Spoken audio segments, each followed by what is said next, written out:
Révolution, à la seule condition qu'on garde en mémoire qu'elle constitue un rêve d'évolution.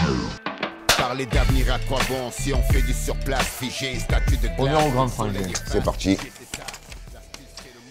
Des paroles de révolution qui vous restent en tête.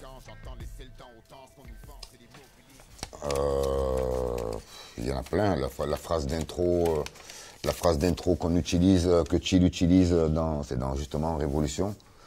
Révolution, je sais plus comment elle dit. Qu'est-ce qu'elle dit déjà? C'est une phrase de ton texte. Révolution à la seule condition qu'on garde en mémoire qu'elle constitue un rêve d'évolution.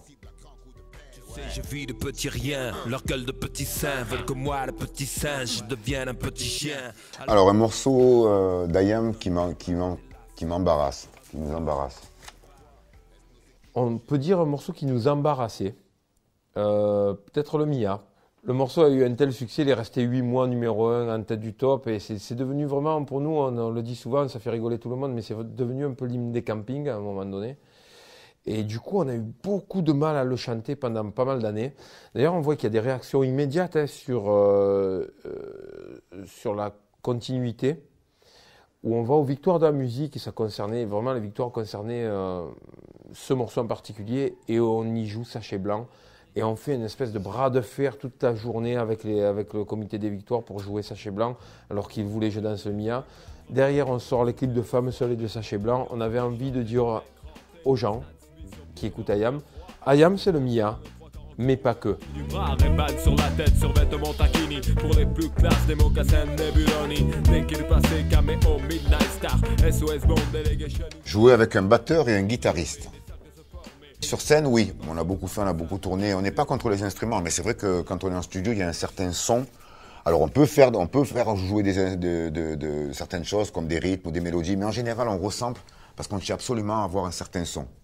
Avoir des musiciens présents dans nos albums, on l'a fait systématiquement depuis Revoir un printemps. Pourquoi? Parce que l'utilisation des samples est devenue très compliquée pour nous. Sur l'album Révolution, 10 demandes de samples, aucune qui aboutit.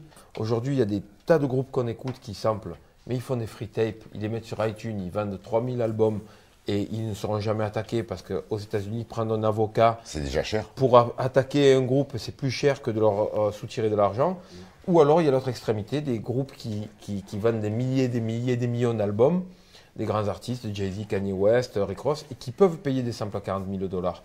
Entre les deux, il y a Ayam, et on n'a ni les moyens de payer 40 000, non, ni la possibilité de sortir à la pirate comme avant, parce que sinon on est au tribunal. Donc du coup, on doit effectivement faire une musique qui n'est pas la musique qu'on écoute. J'ai grandi, je suis plus malin, lui il crève à la fin, la fin, justifie les moyens, 4 ou 5 ou malsains, on tient jusqu'à demain, après on verra bien, on marche dans l'ombre du malin, du sort au matin, tapis dans un coin, couteau à la main, bandit de grand chemin, y en a pas deux pour être Dieu. Monter sur scène à 50 ans, c'est ce qu'on fait.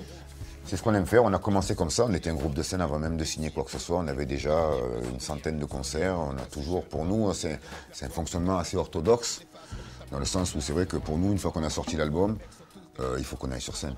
Puis grand plaisir, beaucoup de travail aussi, peut-être même plus que lorsqu'on avait 20 ans, on travaille, on est sérieux sur le truc, on a les yeux un peu moins embrumés, on est un peu plus, on va dire, un peu plus à cheval sur des choses qui concernent l'artistique et on se ménage un peu plus dans nos vies, c'est sûr. On a moins on va dire une vie d'aloca à 50 piges qu'à 20. Donc malgré ça, ce que je disais, des fois j'ai le sentiment d'être plus en forme sur scène maintenant que ce qu'on était jeune.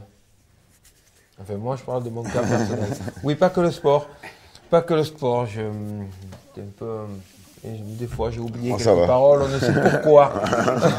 Arrête, il y a le président avec nous là-bas. Sérieux, je rigole. Tu vois pas la tête qu'il a, elle est déjà déchirée. Non mais attends, je te dis de la méchante popo. Non, de toute façon tout le monde le sait à Montpellier. Oh, vous le savez? Je roule avec le Shit Squad. Je roule avec le Shit Squad. Le squad, ça doit être le squad, je pense que c'est encore un coup du squad cette histoire. C'est méchant squad. J'étais un peu général dans le squad. À toi. J'ai conservé les étoiles.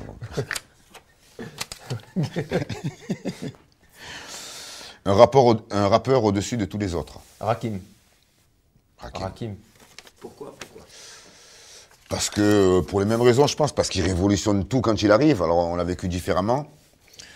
Mais parce que quand il arrive, c'est un nouveau flow, c'est une nouvelle manière de se placer, c'est des nouvelles structures, c'est un nouveau son, c'est tout nouveau. Avant ça, il y a un avant et un après, vraiment, quoi. Et depuis, même ce qu'on fait maintenant, c'est encore dans la veine de ce qu'il a fait, de ce rap-là, qui a surgi d'on ne sait où à une époque et qui a révolutionné tout. Après, il y a eu d'autres changements, bien sûr, mais ils se sont faits à l'intérieur de ce style. Puis Rakim, moi, je découvre en live, hein, c'est-à-dire que je rentre dans le Latin Quarter Club en 86 à écouter tous ces rappeurs qui rappent avec des flows qui font et d'un coup il y a un mec qui fait avec une voix monocorde, des pauses, des arrêts, des allitérations. Prod de Marley Marl, en avant sur son temps. Rakim, en avant sur son temps. C'est quand même la personne qui nous a donné envie de continuer à faire de la musique, de continuer à créer et qui a inventé le rap moderne, le rap tel qu'on l'écoute maintenant.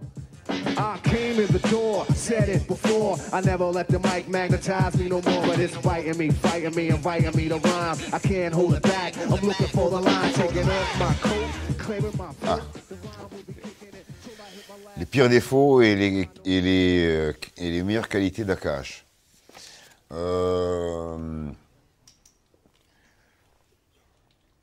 Les défauts, je dirais, têtu et peut-être, aussi paradoxal que ça puisse être, timide. Et les qualités, je dirais, têtu, mais dans ces cas-là, ça devient de la persévérance, de la détermination. Et il est jusqu'au boutiste, ça c'est voilà, dans tout ce qu'il fait, dans tous les aspects de sa vie. Ouf, j'ai échappé au pire. Après, marronneur, mauvais joueur, mais ça c'est implicite, c'est tout le groupe. Promotionneur de l'Italie à plein temps. J'allais dire l'ego, l'orgueil, l'Italie. L'Italie, c'est un défaut. Mais c'était général. Ouvre-moi ton cœur, viens vers l'empereur, sentir la chaleur de l'obscurité pour t'enligner. Le pire défaut, meilleure qualité de Shuriken. Alors, le pire défaut, râleur.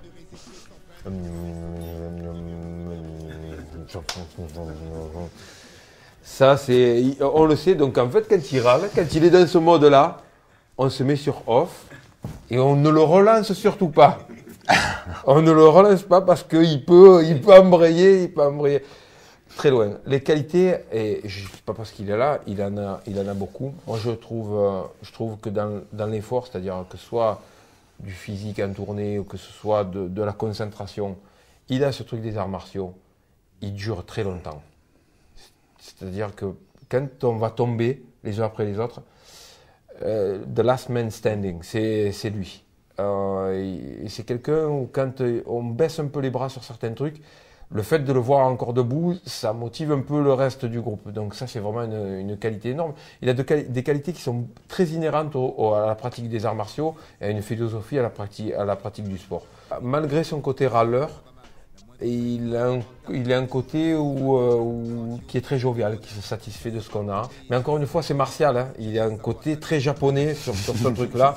Et en découvrant la culture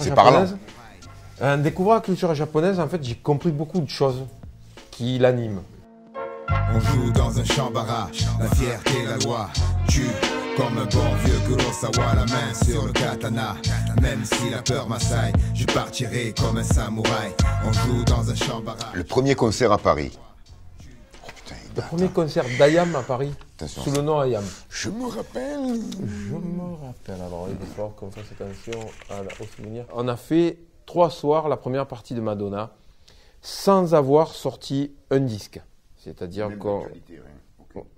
qu'aucune actualité réellement. Et on devait assurer la première partie d'une star internationale parce que Madonna, dans les années 80, c'était la Beyoncé de l'époque. Hein. Et donc, on a commencé directement. On pète la grande salle, quoi. Et ça s'est passé de la même manière avec James Brown. On a fait la première partie de James Brown sans avoir sorti un disque. Et là, par contre, on a James qui rentre dans les loges et qui nous paye le champagne et qui dit à sa femme « Regarde, chérie, voilà mes enfants. » Plus de degrés quand je commence à rapper. Plante 2 secondes avant que je foute l'incendie dans la salle.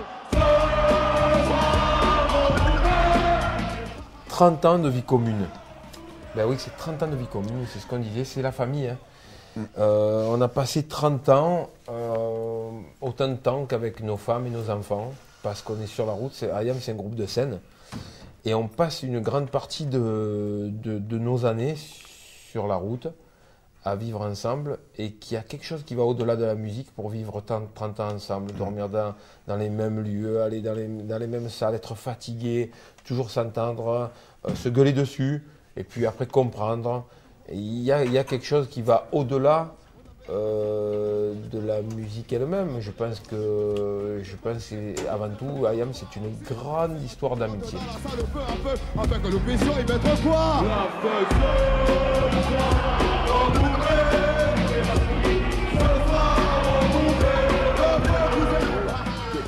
We've got it.